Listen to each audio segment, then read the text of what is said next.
Jaya Radha Madhava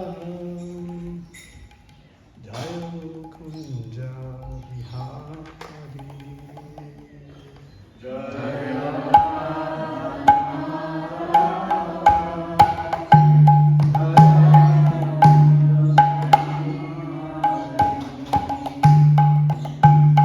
Gopi Jana Vallabha Giridhara Dhari Gopi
Om Namo Bhagavate Vasudevaya. Om Namo Bhagavate Vasudevaya.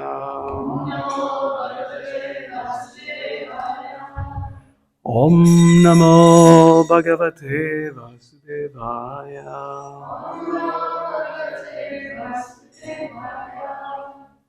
Reading from third canto, chapter 4. Vidura approaches Maitreya, text number 10. Tasyanuraktasya muner mukunda.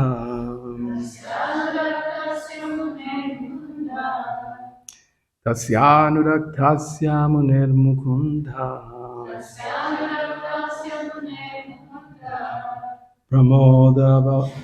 Pramoda bhavanata kandarasya.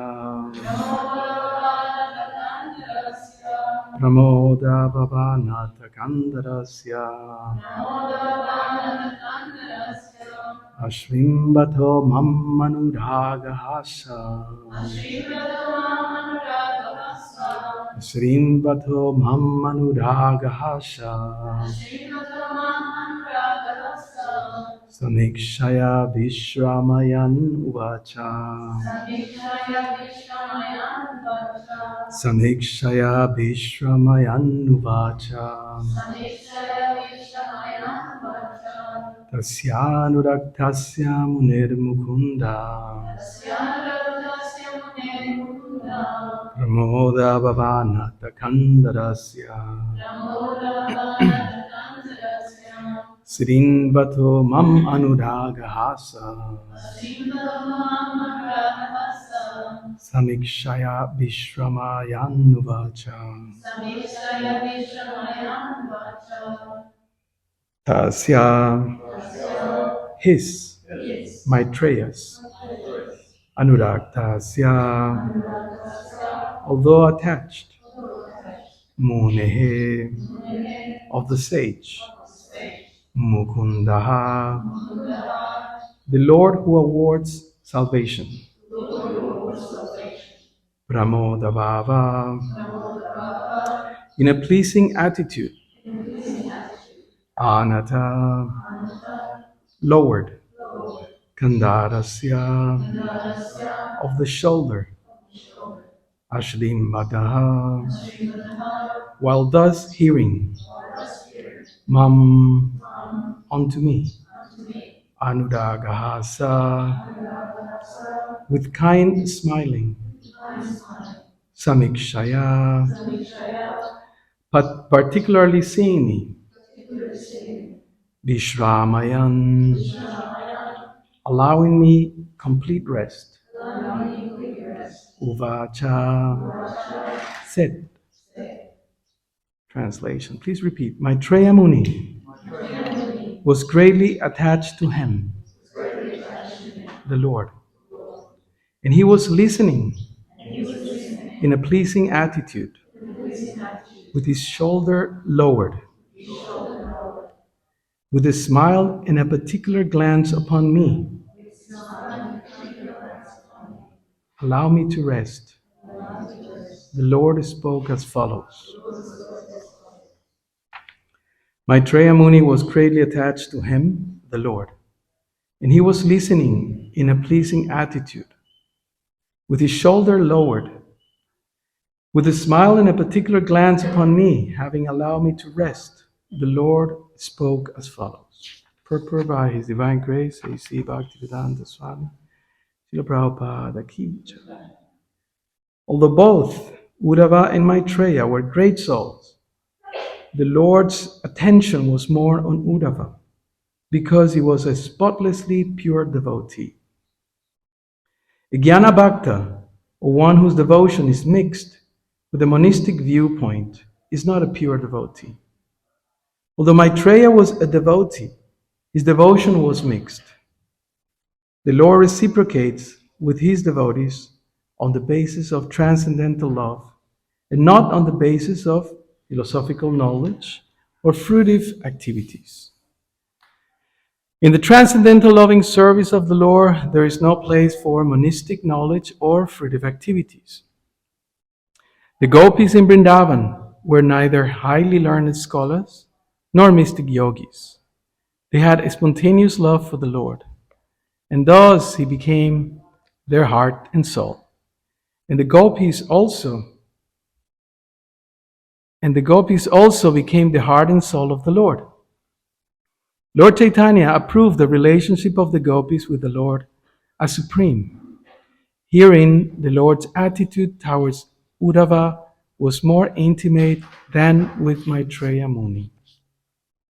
Om Jnana Timirandasya Gyananjana Salakaya Chakshurumilitam Jena Tasmai Sri Gurave Namaha Namo Om Vishnu Padaya Krishna Prastaya Bhutale Srimate Bhakti Vedanta Swaminiti Namine Namaste Saraswati Deve Gauravani Pacharine Nirvisesha Sunyavari Paschatya Deshatarine Vanchakalpatarubhyascha Kripasindhuvyaevacha Patitanam Pavaniryo Vaishnavavyo Namo Namaha Jaya Sri Krishna Chaitanya Prabhu Nityananda Sri Advaita Gadadhara Shivasari Gaura Bhaktavinda Hare Krishna Krishna Krishna Hare Hare Hare Rama Rama Rama Hare Hare Tasyanuraktasya Muner Mukunda Pramoda Bhavanata Kandarasya Ashrinvato Mam Anuragahasa Samikshaya Vishwamayan Uvacha. Maitreya Muni was greatly attached to him, the Lord, and he was listening in a pleasing attitude, with his shoulder lowered, with a smile and a particular glance upon me. Having allowed me to rest, the Lord spoke as follows. This is Srimad Bhagavatam, 3rd Canto, Chapter 4, Vidura approaches Maitreya. Text number 10. So, 3rd Canto, it's meant to describe and will describe eventually aspects of the process of creation. That's when things become quite technical. But somehow, the Bhagavatam is designed in a way that it gives us a hint and it gives us a prompting for what's coming. In the Bhagavad Gita, Krishna explains our identity. Krishna explains the source of everything, himself, his supremacy. And also Krishna refers to the process by which we can attain him, bhakti. The 9th chapter of the Gita, most confidential knowledge, Prabhupada explains, refers to pure devotional service. However, there's no time. The Gita, we know it's quite short, shall we say, 700 verses. But in the Bhagavatam, all the concepts that are presented by Krishna are elaborated, are expanded. However, it has a different intensity, shall we say, or depth. The identity that it's referred here in the Bhagavatam, right from the start, right from the onset of the book, it's the identity of a devotee. In the Bhagavad Gita, it is explained who we are, existentially. We're a spirit soul, we're parts of Krishna, we don't die, we shouldn't lament, etc. All those things are there. We have to follow our duty, and we have to learn from someone, and we have to have certain experiences, and we have to think of Krishna. That's the ABC. But here in the Bhagavatam, right from the start, the identity of a devotee is explained. So the identity is not only as a spirit soul, it is a devotee.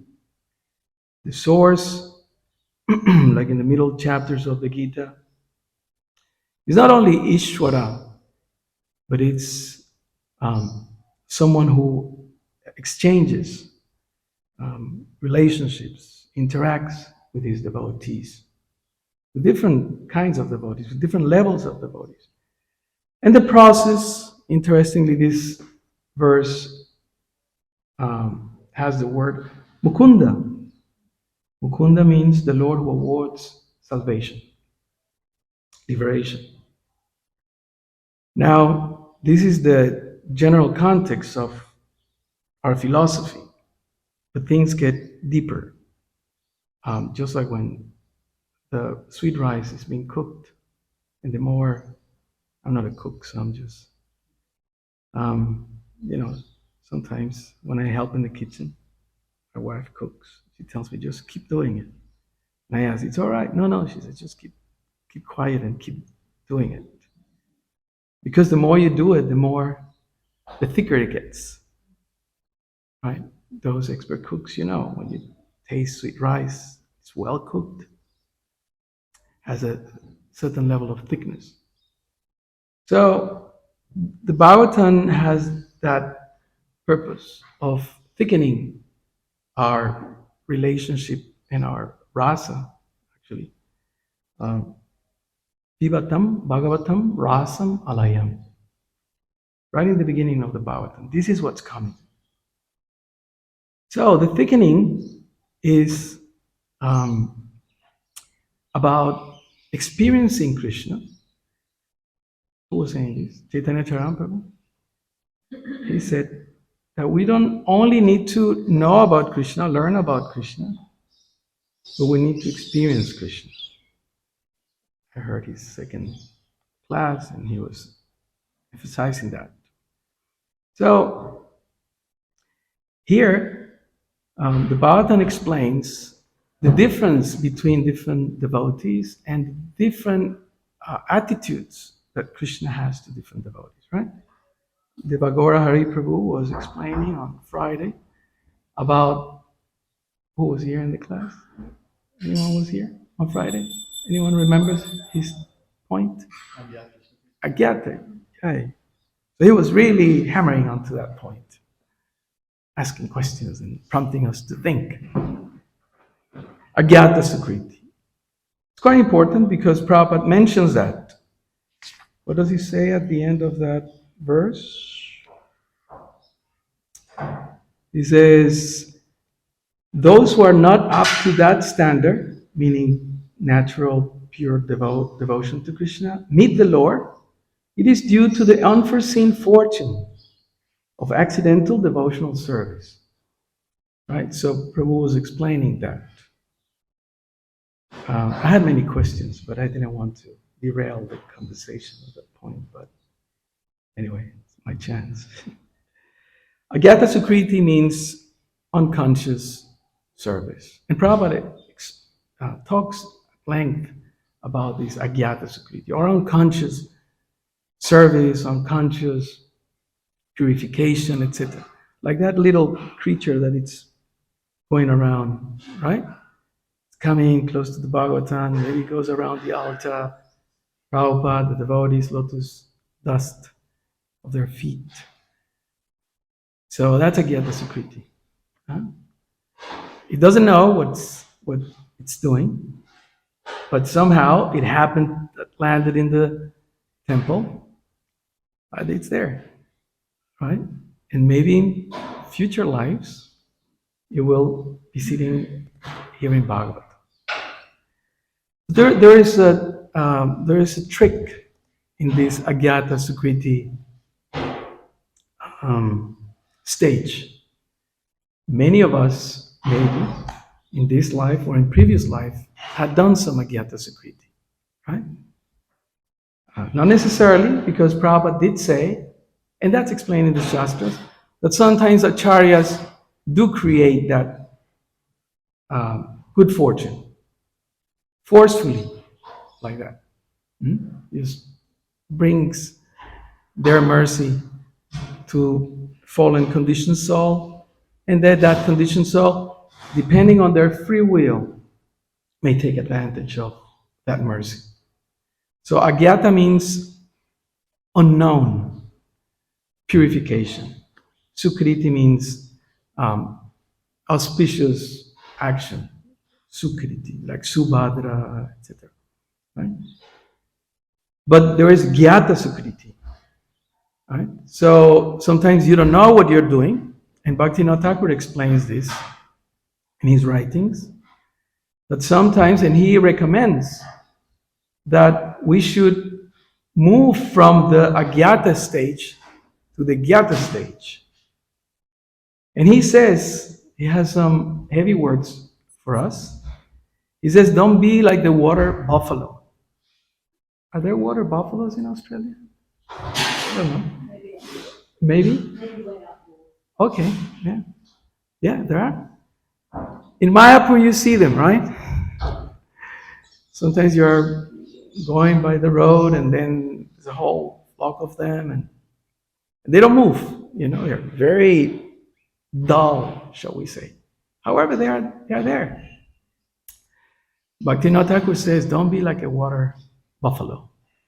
Very dull, just doing. And you don't know what you're doing. We don't know what we're doing. So what's the secret? What is the key? What is the clue to change from agyata to gyata? Bhaktivinoda Thakur says, I remember when I read this in Jayavadharma, I thought, wow, this is amazing. This is like a revelation of the importance of Prabhupada's books. By hearing Shastra, your agyata becomes gyata. And that's when you think, I want to do this. I want to chant. I want to serve. I want to surrender. Maybe imperfectly, right?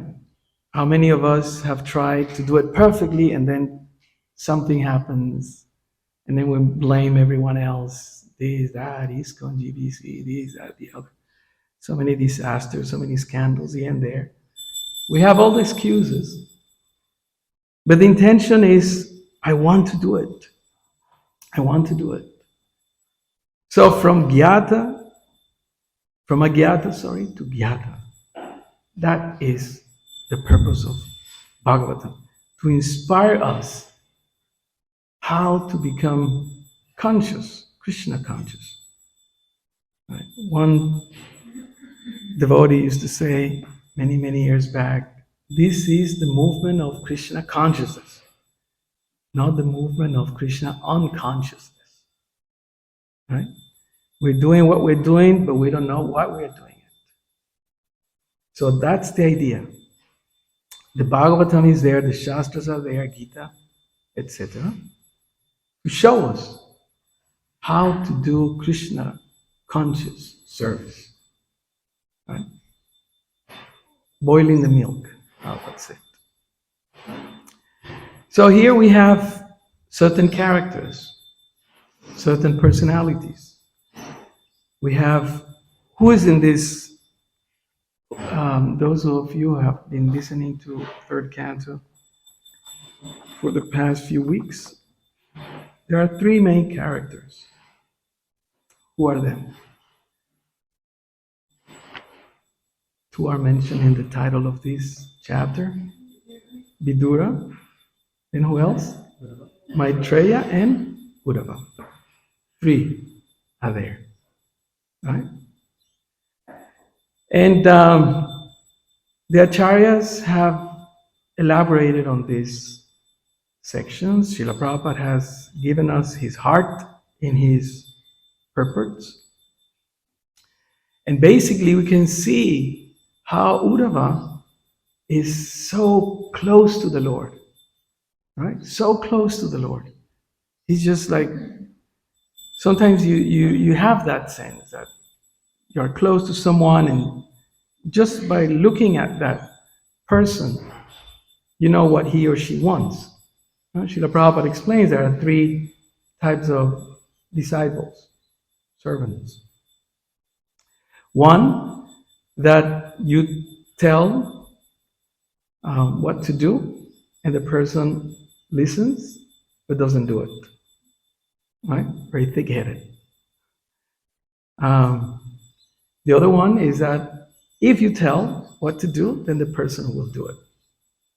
And the third one is that even without telling, the person will do it.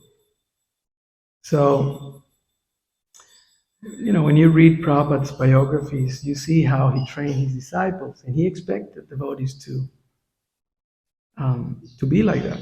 Top class devotees, top class servant. That even without Prabhupada personally coming and saying to this, they will know. You know, whether it's Paramatma or the Shastras, they will know.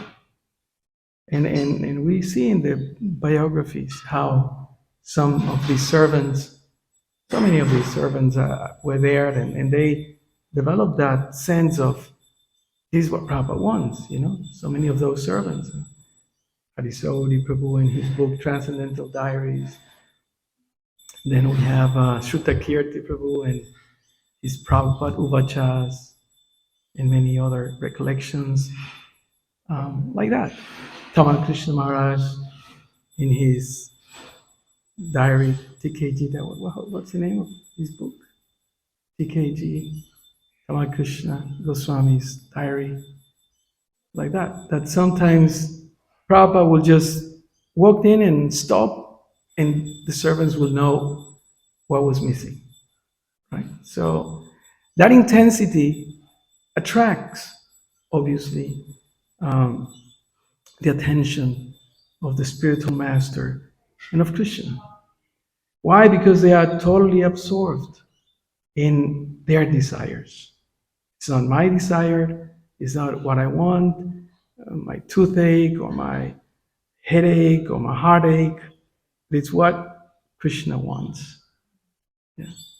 So that's the process, I mean, in short. So Krishna glorifies this attitude in the Gita also. He gives a hint at the end of chapter 6. He says, of all the yogis, the one who thinks of me. What's that verse? Yoginams api sarvesam madgatena antaratmana. That one who madgatena, who has me, gatena, who gati is to embrace something, grab something. Madgatena, who have me in their hearts. Antaratmana. Shradhavam bhajate jomam, who adore me. Prabhupada says the word love, it doesn't really fulfills the meaning of bhakti. And he several times he does that. He explains bhaj.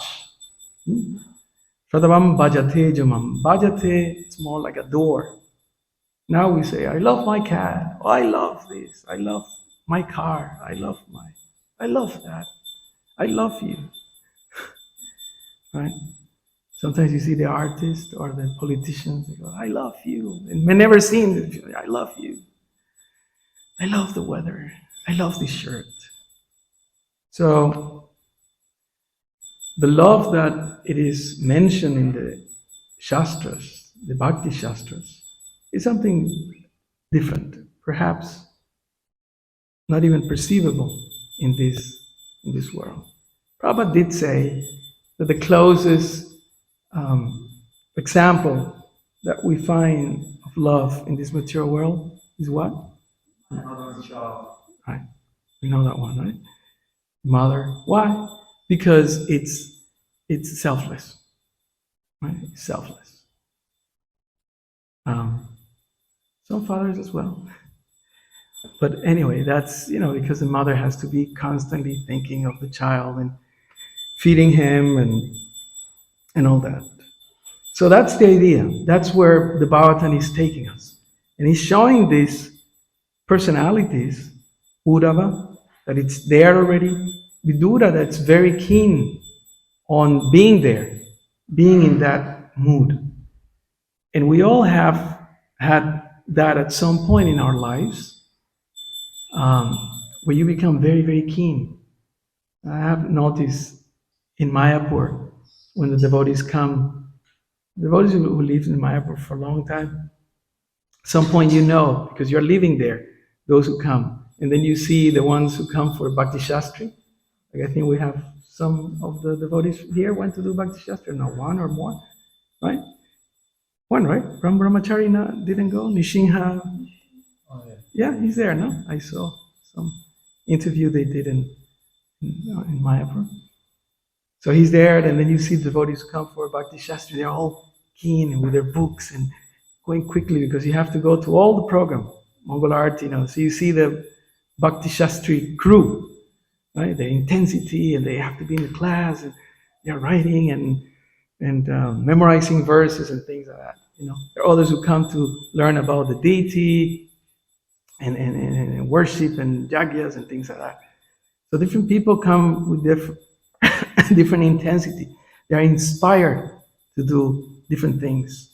And the ones who come for those who stay 4 months, and then the ones who come for Gaur Purnima or for meetings and ILS and training of different sorts, like that. Others come to do bhajan and kirtan, like that. Others comes to do parikram, the Navadvip parikram. So you see the intensity of the devotees to do certain things for the Lord. Now we have to be careful. That's the idea. We have to be careful. What is our intention in doing all this? Because there are two things that are mentioned here in the Shastras in general. Rupa Goswami explains that. Anyavilasita sunyam. He defines pure devotional service. Anyavilasita sunyam. Sunyam means empty, clean. Like, the definition of the word sincere? Sincere? Yeah, sincere. Right. Sincere comes from Latin, Italian, and sincera, which means with no without like actually they use it for marble. When the marble is white clean, sincera, not smudge. The marble generally has this colors and things like that. Sincera means clean, pure, like that. That's where the word comes from, sincere.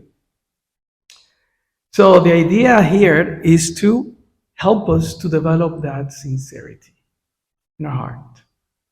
And Rupa Goswami wants us two things: contaminate devotional service. Which are those things? Anyavilasita sunyam.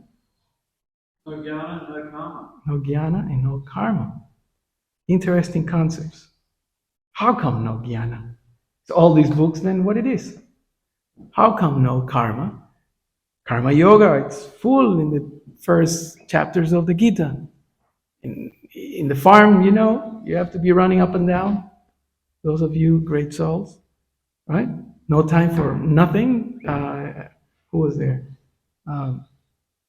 Krishnagana Prabhu was explaining the other day that since he moved to the farm, then his studies, his reading has reduced because he's so busy and there's so many things to do.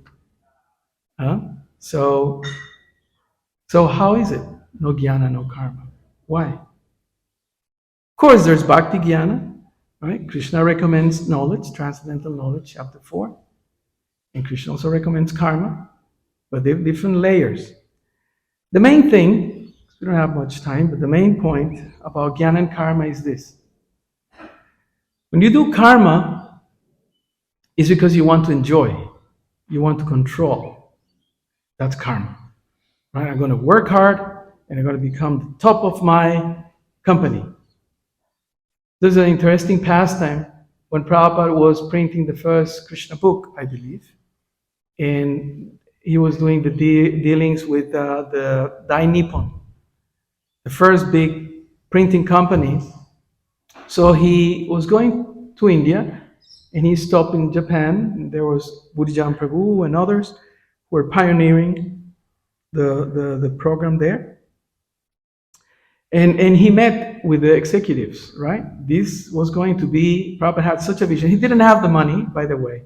I think he had collected $5,000 or something like that. And the printing overall was like 25, but he was bargaining hard with them.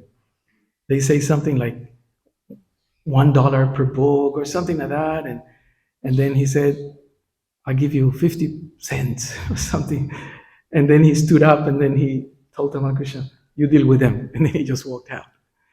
So at some point, It's all techniques, no strategies. I'm not a business person, so I don't know much of these things, but I know that there are strategies to get the best bargain. So at some point, they left one of the youngest executives there to deal with them. It's just a technique. Okay, you deal with that. So it's like, you're not so important kind of thing. So the young executive was there, and the devotees asked him. It's a business etiquette. And when you're talking with someone, maybe in the old days, I think now things are changing, but whenever you do business, you leave your business card, right? So all the managers left their business card. There is like a line, they put it in front of the devotees, right? So when they were dealing with this young executive, because Prabhupada used to do that, he will ask, what's your goal in life?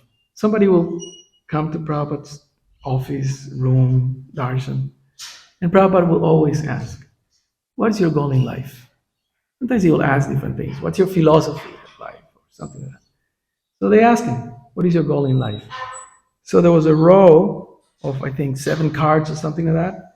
And then he put his finger on his card and brought it on top. That was his goal. I want to be on top. He didn't have to say much. So karma is that. You work hard, right? You stick to your profession, to your company, to your business, to your goal, whatever. And then you become the top person. That's karma. You want to control, right? And when you want to enjoy. But jnana is different. Jnana is, I want to renounce. Why do I want to renounce? Because after so many years of trying this karma thing, I have suffered so much that I just don't want it anymore. However, it is a selfless desire. Therefore, you immerse yourself in jnana, how to renounce, right? It is a simple thing in one sense to understand that this world is miserable, right? Maybe not for the under 30, perhaps, or so. But the more you age, the more it becomes clear. The body starts giving you trouble, and so many things that you go through in your life, and you think, oh yeah, it's true. Asasvatam. It's temporary, it's dukhalayam, it's miserable.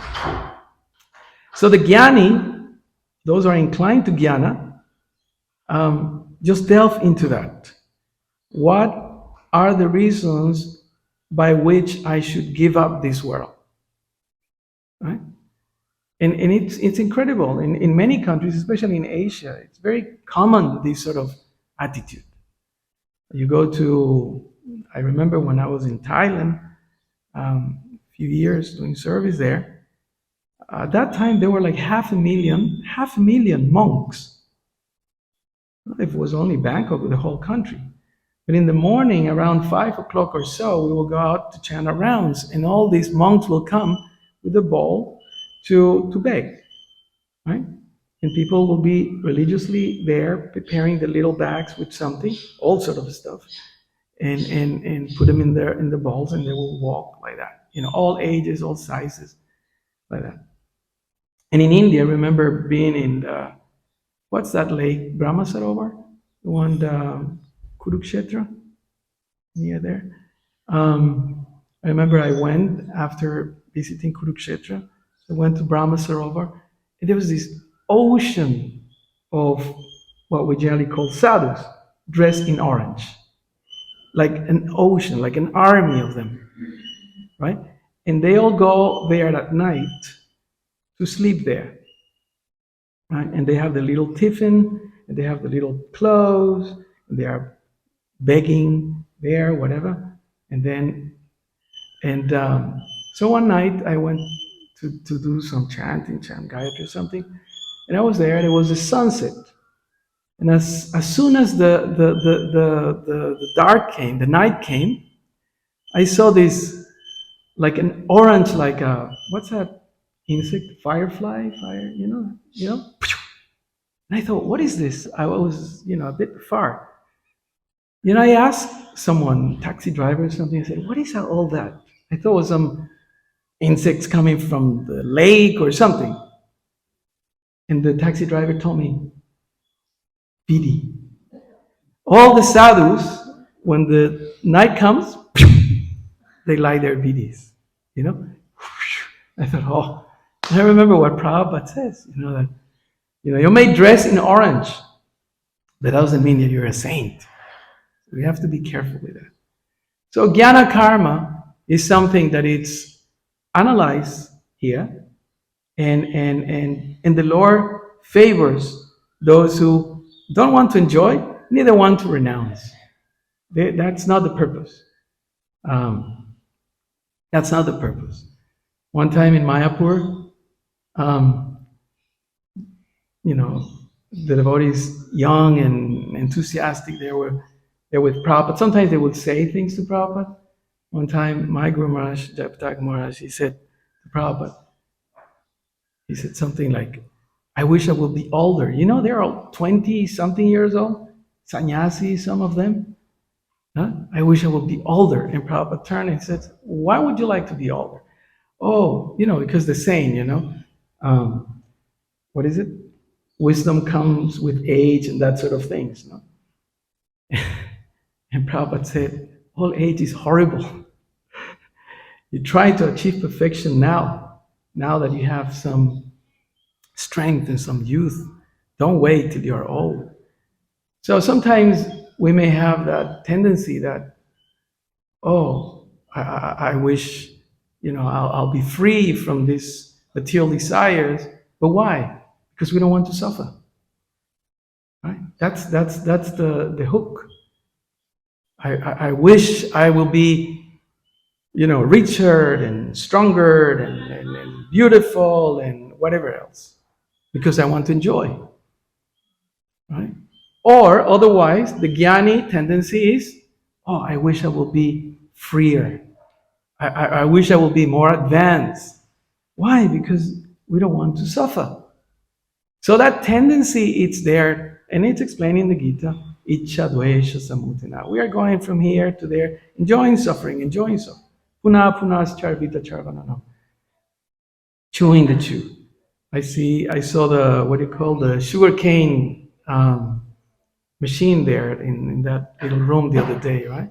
Like in Mayapur, you see the sugarcane, they put it there, and then they fold it, and then they fold it again, and then they fold it again, like that until the last drop of sugarcane juice is extracted. So in the same way, Shastra explained that we try to enjoy this, try to enjoy that, right? But it never really satisfies the soul. Therefore, Bhagavatam starts saying, Jayatma suprasidati, ahaitukiya pratihata. When we render service with purity, then Jayatma suprasidati, Janatma suprasidati. Those verses in the second chapter of the Bhagavatam. So, we generally understand, and this is universal, we generally understand things not because of concepts, but because of stories. Right? So Uddhava here is representing personification of that pure devotion to Krishna. And therefore Krishna looked at him with a special look, Uddhava tells. And Maitreya, on the other hand, actually Maitreya becomes like the guru of Vidura. So it's quite an interesting interaction here, because from the narrations we see that actually this is in the future, right? How is it? Because the Lord has already departed, correct? So they are just remembering what happened, right? And Sutta Goswami is telling or retelling this story because the sages headed by Shaunaka are asking about the Lord. Bhagavatam is full of questions, and all these answers in the form of devotees behaving in a certain way fulfill the explanation of the concepts. So sometimes we hear concepts, I hear the concept. But when you hear a story, then it's clearer for you. That's why all these personalities come. And then there's Krishna, then there's Uddhava, there's Vidura, there's Maitreya, right? And you can see Uddhava is up there. Vidura is really keen on hearing, keen on knowing more about the Lord and observing everything, right? And Maitreya, very attached, very Agyata Sukriti, and kind of with a monistic sort of, like in the spices, you have to put a little bit there. So there was some monistic attitude there. However, he was chosen to explain to Vidura certain things. Krishna sometimes utilizes different people to teach us things. And an important thing in our spiritual life is that sometimes people commit mistakes, and then we will wonder why this happened. But we can also use those mistakes committed by others or by us to learn that that's something that you should not do, right?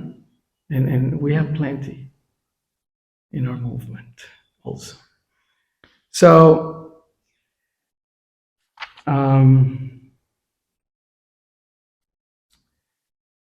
Maitreya Muni was greatly attached to him, the Lord, and he was listening in a pleasing attitude, with his shoulder lowered, with a smile and a particular glance upon me, having allowed me to rest. The Lord spoke as follows. So it's a very intimate situation. And if we, how can we say, unpack that through the agency of Srila Prabhupada, then we can see that the lesson is not only good to hear about Krishna, it's good to hear purely about Krishna with the right intention. And being honest, some of us, at least myself, I know that have that pure intention, but by hearing about those who have pure intention, we become inspired, motivated to follow in their footsteps. Mahajana Jena Gata Sapantaha. Okay, so we stop here. If there's any questions or points, okay.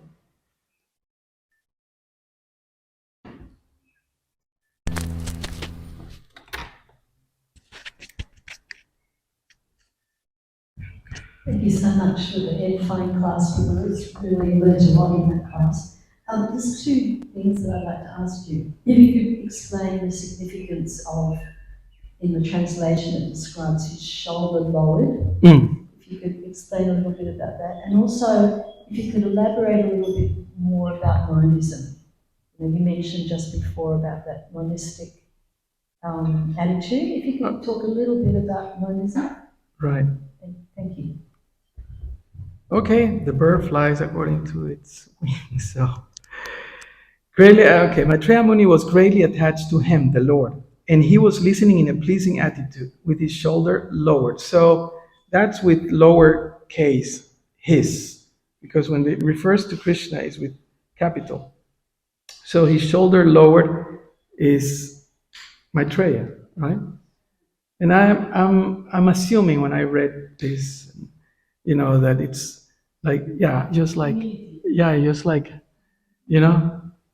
when the devotees, generally in Mayapur in Bhagavatam class, I sit at the back next to the pillar, and then I see, because I used to draw and paint and things like that, sometimes I draw their silhouettes, and I can see, that's my mind. So sometimes sometimes there are devotees who are like sleeping after 20 minutes I have taken. So it's in a relaxed way. So he was really keen, sometimes you see, especially when you give class here, you perceive who is listening and who's not, like that, because body language. So Maitreya Muni was keen, he was listening, despite him being, monist and all that. Now, regarding the other aspect of the monistic view, the monistic view is, I can say simply, monistic means one. Everything is one. And as Prabhu was mentioning on Friday, referring to that Bhagavatam verse, that explains that the absolute truth is understood by great sages, but anti tattva vidas. Advayam Jnanam Advayam, that the absolute truth is understood as Brahman, energy, Paramatma, localized, and Bhagavan. Bhagavan is the person. So when we have that monistic view, is beautiful world. What a wonderful world. Everything is energies. Sometimes I notice in the yogic world, right? There's that kind of talk. Energies, your energy, your vibration, everything is like that. It's kind of influenced by monistic, well, Mayavada or whatever. Most people don't know what Mayavada is. So a monistic view is that everything is one. But in the higher levels, it's one, but it's personalized. That's why Prabhupada often, I have to admit, I hated it when Prabhupada said this. I remember my first time reading Prabhupada's Bhagavad Gita. Prabhupada says, the supreme personality of Godhead. I didn't even want to read the word God. What to speak the supreme personality of Godhead again and again and again. So I'll do like a long jump. You know those jump? You go run, and then you. So we'll do like a long jump. I wouldn't read the supreme person. I just skip that. But often and often and often, practically every page, supreme person. So the higher the level of understanding, the more person he is. He likes like this. He likes like that. And devotees in the altar, particularly, they know, right? Krishna likes things like this. Put it like this, Prabhu, not like that. Krishna likes two, not three or two, or, put 4 puris. My wife always says, put 4 puris. Prabhu. Very particular about how Krishna likes his things. But for some others will be, okay, Krishna is Bhagavan, he's Ishvara, and everything is going on. The sun is rising at a certain time, setting at a certain time.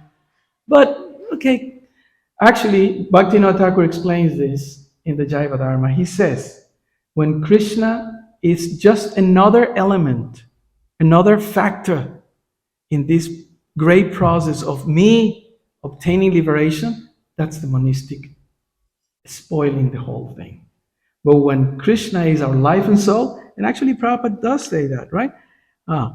He says, he became, that's Krishna, their heart and soul. And the gopis also became the heart and soul of the Lord. So when that becomes just the oneness, is just my Lord and nothing else. That's explained in the Shikshastaka, Shlishava Padarinas. I don't want anything else. Even if you kill me, marma. Marma means killing. If you kill me, never mind. That's one time Prabhupada says, yes, we are fanatics. They were saying, Prabhupada, they say we are fanatics. Prabhupada said, we are fanatics. In the context of it's just Krishna, like that. But in many of our cases, we are not fanatic, like Prabhupada was totally devoted to Krishna. He saw Krishna, right? So that's the path to follow someone like that who doesn't have any contamination with a monistic view. It's okay, it's everything energy, whatever. No, that's Mayavad. No, Krishna wants the sweet rice well cooked. Okay? You know the story. He likes it like that. Okay? That's it. Oh, energy, everything's transcendental. Okay. No. Krishna likes it like that. That's the mentality of the gopis, the junior gopis and the senior gopis. They all think like that. Mother Yasoda and all that. Anyway, that's my little something. Thank you. Srimad Bhagavatam ki jai, Srila Prabhupada ki jai, Gaur Premanandi, Hari Hari.